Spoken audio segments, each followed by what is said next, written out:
Mothers day నాని chocolate cake అయితే ఇంట్లోనే చేశాను. ఎలా చేశానో చెప్తాను మీకు కూడా. ఇక్కడైతే 2 ఎగ్స్, 1 కప్ చక్కెర, పావు కప్పు నూనె అయితే తీసుకోవాలి. వెనిగర్ ఉంటే 1 స్పూన్ వేయండి, లేదంటే స్కిప్ చేయండి. చిటికెడంత ఉప్పు, వెనిలా ఎసెన్స్ ఉంటే వేయండి, లేదంటే యాలకులు ఉన్నా కూడా వేసుకొని మైదా పిండి అయితే తీసుకోవాలి. 1 కప్ మైదా పిండికి పావు కప్ అంతా చాక్లెట్ పౌడర్ ఇట్లా తీసుకుని అందులోనే కొంచెం బేకింగ్ సోడా, బేకింగ్ పౌడర్ వేసుకొని జల్లించుకోవాలి. ఇప్పుడైతే మనం మిక్స్ ఉంది కదా, అదైతే కలుపుకోవాలి. ఆలో కలుపుకొని పక్కకు పెట్టినాక ఒక కుక్కర్ గిన్నె తీసుకొని అందులో ఏదైనా ఒక స్టాండ్ కానీ ఉప్పు కానీ వేసుకొని అదైతే హీట్ కావాలి. అది హీట్ అయ్యే లోపల అయితే ఒక టిఫిన్ గిన్నె లాంటిది ఏదైనా తీసుకొని దానికి కొంచెం ఆయిల్ ఇట్లా అప్లై చేసి పొడిపిండి చల్లుకొని మనం కలుపుకుంది ఉంది కదా, అదైతే దాంట్లో పోసుకోవాలి. ఇప్పుడు కుక్కర్ గిన్నె కూడా హీట్ అయిపోయింది. అదైతే దాంట్లో పెట్టుకొని ఒక 40 మినిట్స్ ఉంచినామంటే కేక్ అయితే రెడీ అయిపోతుంది. మధ్యలో చెక్ చేసుకుంటూ ఉండాలి. స్పూన్కి ఏం అతుక్కోకుండా వచ్చిందనుకో పర్ఫెక్ట్గా వచ్చినట్టు.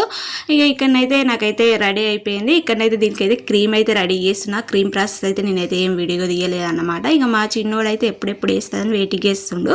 నచ్చితే లైక్ వేసుకోండి, కొత్త వాళ్ళు సబ్స్క్రైబ్.